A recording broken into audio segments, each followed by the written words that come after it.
These are examples for section 6.6, trapezoids and kites. Example 1. Cdef is an isosceles trapezoid, and the measure of angle C is 65 degrees. It's isosceles because these are the two legs that are congruent. These are the two opposite, or the two sides that are opposite and parallel. What are the measure of angle D, the measure of angle E, and the measure of angle F? Well, first of all, since these are parallel, trapezoid has one pair of opposite sides. And if we extend these two, and then extend DC as a transversal, notice that we have two parallel lines cut by a transversal, and same side interior angles, angles C and D, are supplementary. So, by the same side, interior or consecutive angles theorem, we can say the measure of angle D plus the measure of angle C, which is 65 degrees, equals 180 degrees. Then subtracting 65 from both sides, the measure of angle D then is 115 degrees. Then we move on to these other two angles, E and F. Taking a look at, for instance, angle F, by the trapezoid base angles theorem, we learned in this lesson that since this is isosceles, the two sets of base angles are congruent to each other. So, across from this one, or opposite that side and opposite this side, these have to be congruent. So this would have to be 65 also. And also, these are also base angles, just in another position across from these two legs. These would have to be congruent. So by the trapezoid base angles theorem,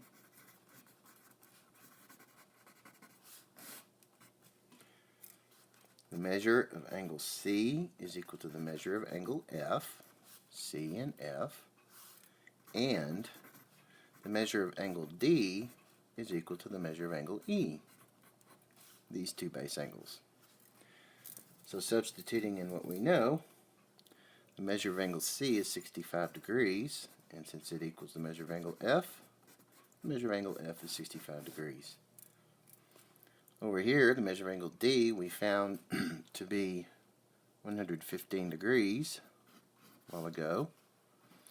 So since the measure of angle D is 115 degrees, and it equals the measure of angle E, E is 115 degrees. So we found all three angles. Example 2. The second ring of a paper fan shown below consists of 20 congruent isosceles trapezoids that appear to form circles. They appear to form circles. What are the measures of the base angles of these trapezoids? Okay, so here's the fan they're referring to. It almost looks like a circle. It has circles in it, but of course it's not. These are all straight lined or straight line segments. And they're telling us that it has 20 sides. Of course it has 20 angles. Therefore giving us 20 congruent isosceles trapezoids. One of these trapezoids right here, we pull out right here.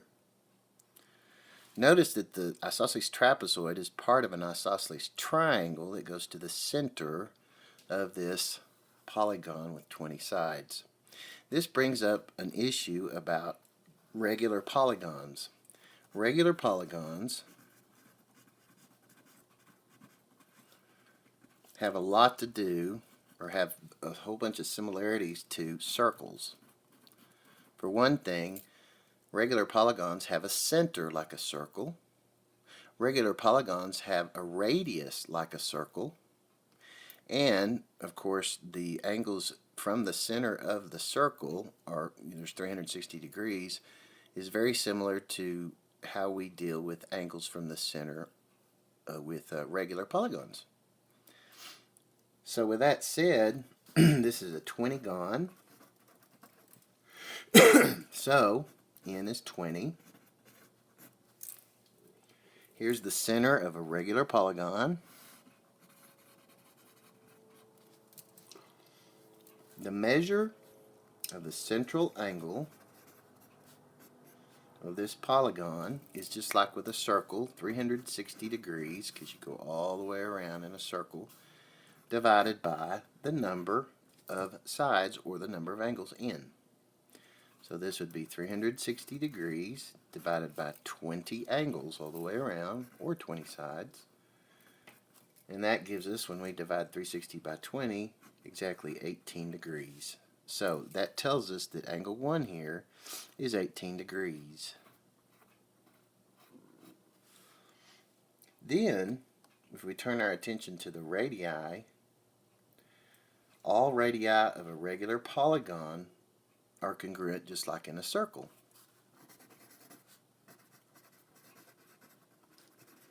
All radii of a regular polygon or n-gon are congruent.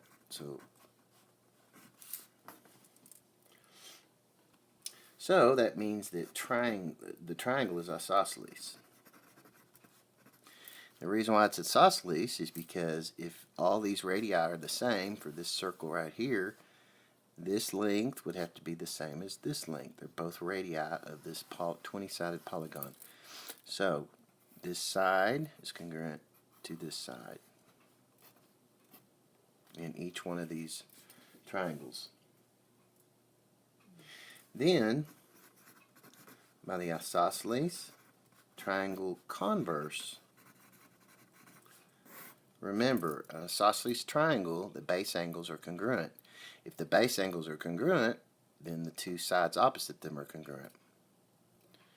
So, actually, this is the theorem converse. So by the isosceles triangle theorem, since these two sides are congruent, these two base angles have to be congruent. Since this is x degrees, this has to be x degrees. In an isosceles trapezoid, which this is, the other two base angles must be congruent also. So since this is y degrees opposite this side, then this would be y degrees. So x degrees is equal to x degrees, and y degrees is equal to y degrees. Now, taking the x and using the triangle once again, if we use the triangle angle sum theorem, this is 18 degrees here, this is x degrees and x degrees. These are the same. So we can use the triangle angle sum theorem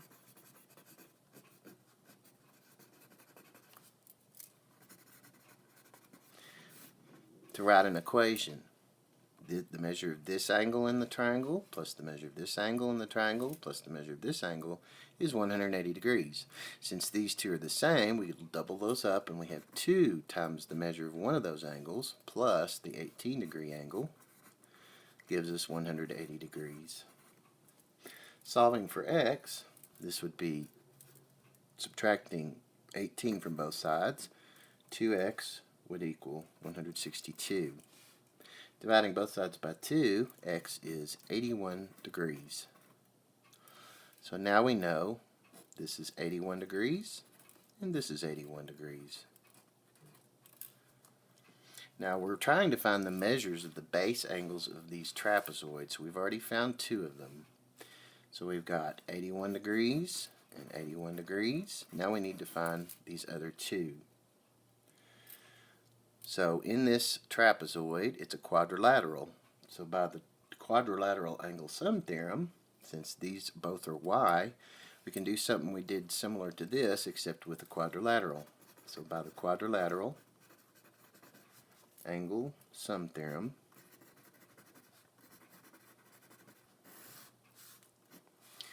we take this angle plus this angle plus this one is 360. Well, since these are the same, y plus y plus, we already have these, this would be 2 times 81, because there's 2 of them, equals 360.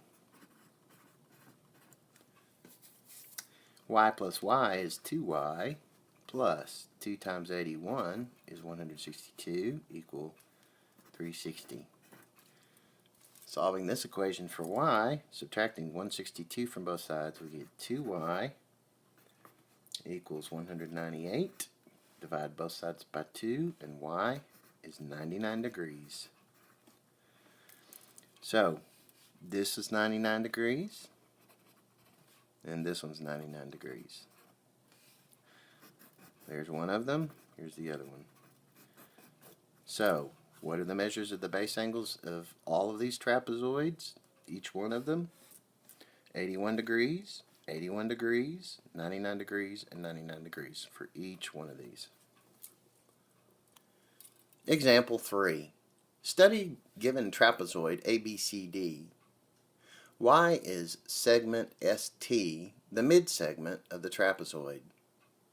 Then find the length of BC. Remember that since the midsegment of a trapezoid is one segment that joins midpoints of its two legs, and the legs are the two sides that are not parallel, so since AD and BC are parallel, those are not the legs. AB and DC are the legs, and it joins the midpoints of those two legs. Does it? It does, since they have two tick marks here and here. One here and here. This is the midpoint of DC. This is the midpoint of AB. So we can state such, since ST, the midsegment, is, well, connects the legs AB at midpoint S and leg DC at midpoint T, ST is the midsegment.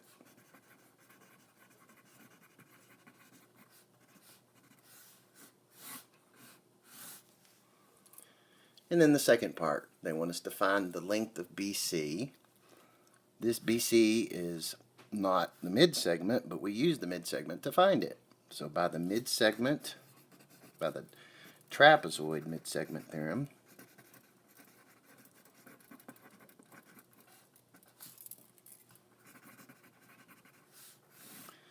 says that the midsegment ST is equal to half the sum of of the two sides that are parallel. So that would be AD plus BC. Starting off with that equation, and then we plug in everything we know or substitute in. ST is 18 equals 1/2 times AD is 15 plus BC is what we're looking for. Now with this equation, this is simplified in the parentheses as much as possible. We could use a distributive property, or we could multiply both sides by 2 to get rid of the fraction first. Be careful when you do this. When you multiply both sides by 2 in this situation, since this is in parentheses, the 1/2 and the 2 are factors of all of the same number. They can divide out. But over here, when you multiply by 2, it has nothing to divide out with. We have to multiply it with the 18, so that's 36.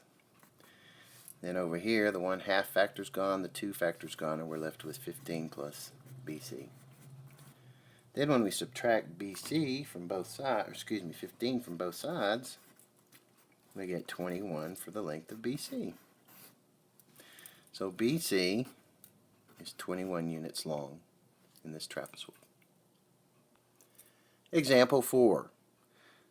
Segment QR is the midsegment of trapezoid LMNP. So if this is a trapezoid, these would be the two legs, and this is the midsegment. That means LQ is congruent to QP, and MR is congruent to RN, since they told us it was the midsegment. And also LM is parallel to PN. They want us to find the value of X. Using the midsegment theorem, the trapezoid midsegment theorem,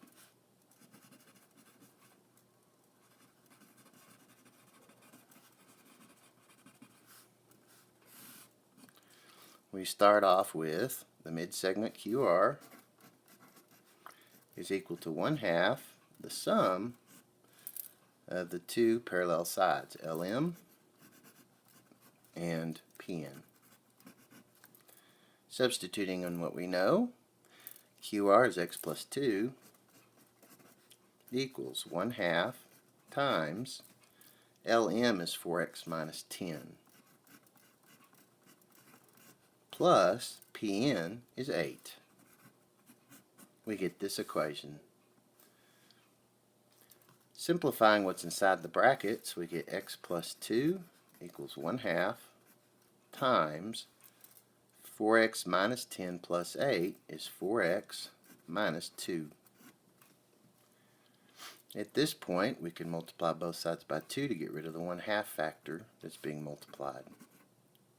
We need to multiply the other side by 2, and be careful, the 2 is being multiplied with this entire binomial, so we have to use the distributive property. Over on the right side, they divide out, and we're left with 4x minus 2. On the left side, 2 times x is 2x, 2 times 2 is 4. Subtract 2x from both sides. On the left side we get 4, on the right side we get 2x minus 2.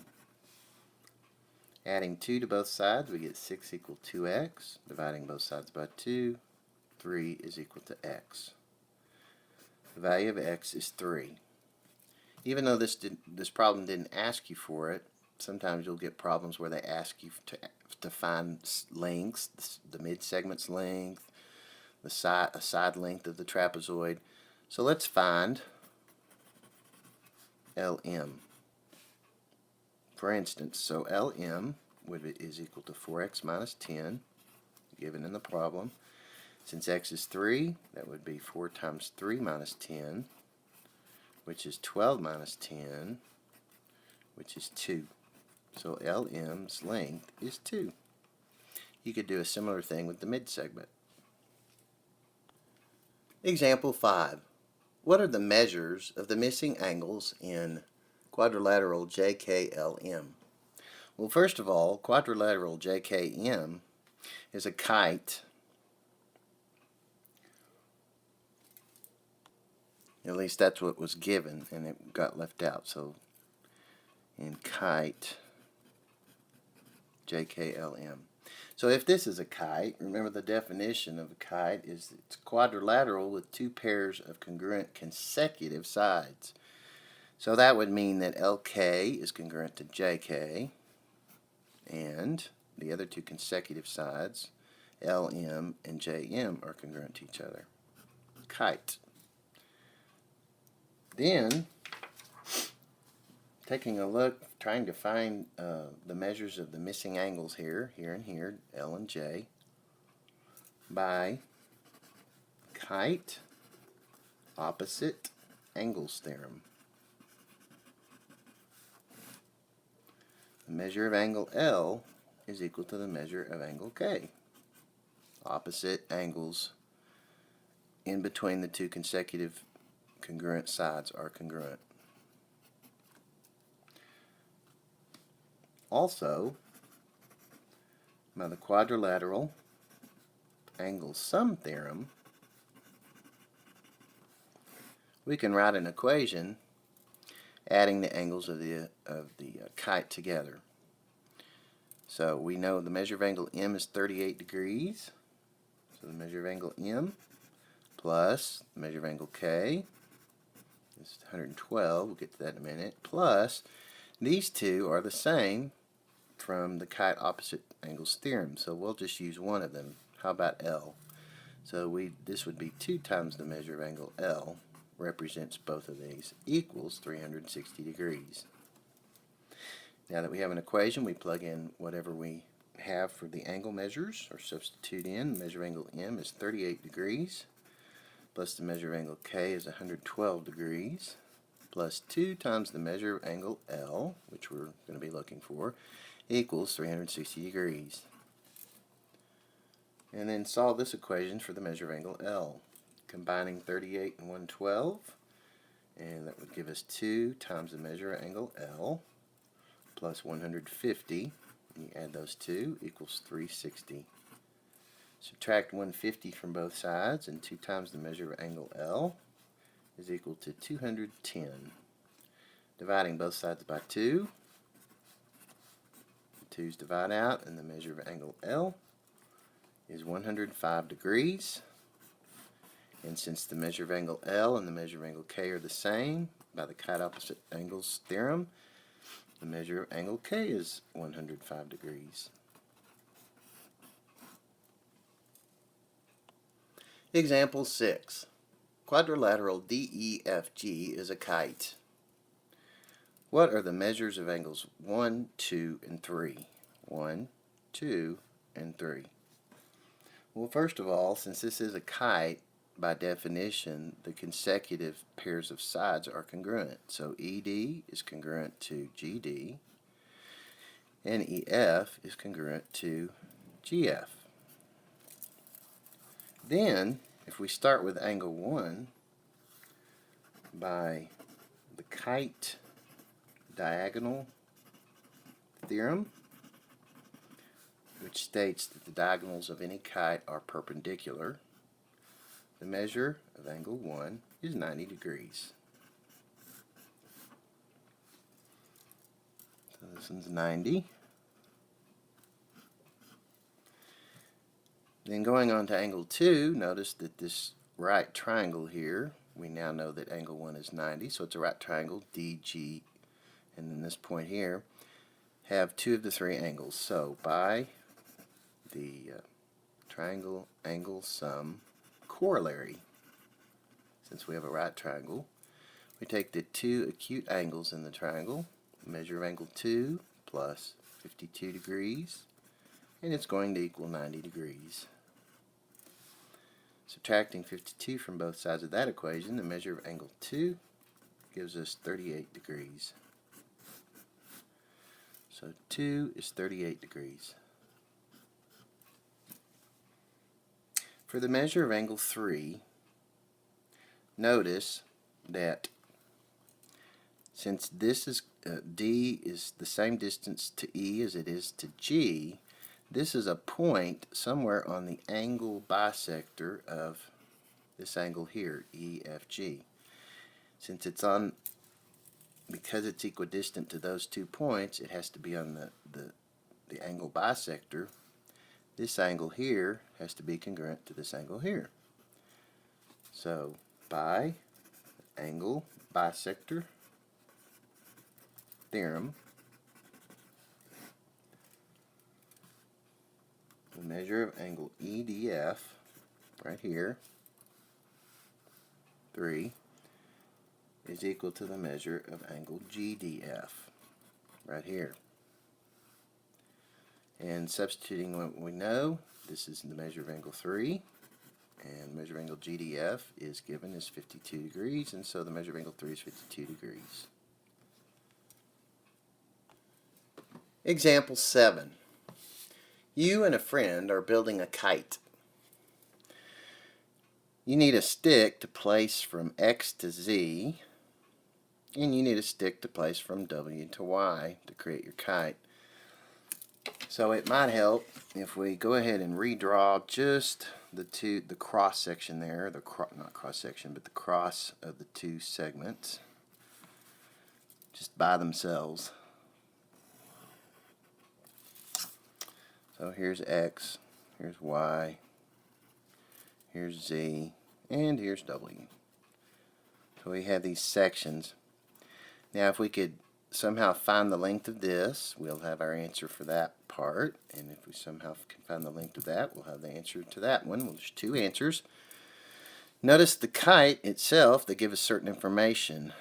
XY is going to be 18 inches, YZ is going to be 29 inches. Also, YT and XT happen to be congruent to each other. So this section here is the same length as that one. Now, whether or not they put the right angle symbol here, we should already know that there's a right angle symbol there because all diagonals of kites are perpendicular. We need to find those the lengths of those sticks to finish constructing the frame. How long does each stick need to be? Explain your reasoning. We're going to find these in not simplified form, but approximated form, round to the nearest tenth. First of all, let's start working on figuring out this right triangle right here. This is the same length as this, so we at least know that. We also know that the hypotenuse of this right triangle created is 18 inches.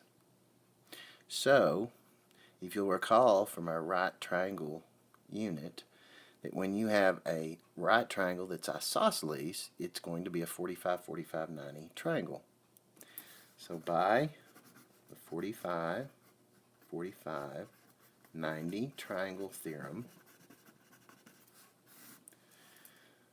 the ratio of sides is leg to leg to hypotenuse is 1 to 1 to the square root of 2. This will enable us to find both of these side lengths right here, and thus these two. So, since the hypotenuse is 18, we put that underneath the number representing the hypotenuse. And we just need one variable since both of these are 1, so I'll put an x there. So when we find x, we found the length of xt and we found the length of yt. So using this as an equation, a proportion equation, we can cross multiply and we get x times the square root of 2 equals 1 times 18 is 18.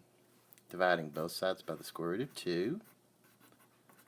The square root of 2's divide out there and we get x equals, before we can write the answer though, we need to rationalize this. No square roots in denominators.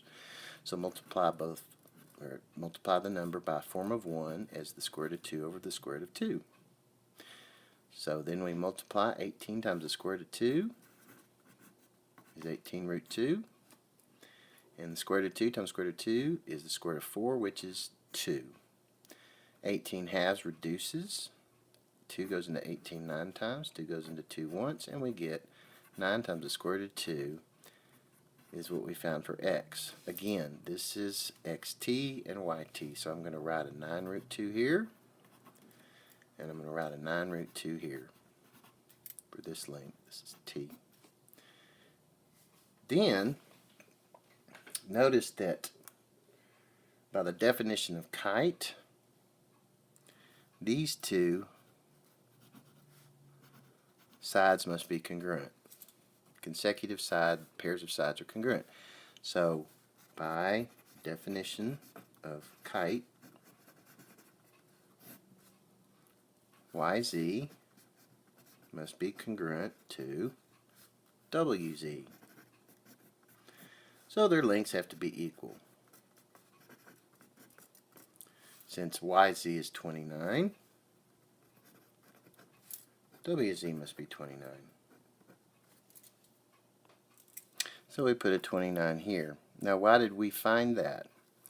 Well, point z is the same distance to both endpoints of this segment yw right here. We already know it's perpendicular. Since z is on the perpendicular to this segment here, and it's equidistant to, z is equidistant to y and to w, that means this lies somewhere on the perpendicular bisector. That is the perpendicular bisector converse. So we can now say TW is the same length or congruent to YT. So we'd say YT is congruent to WT by the perpendicular bisector converse.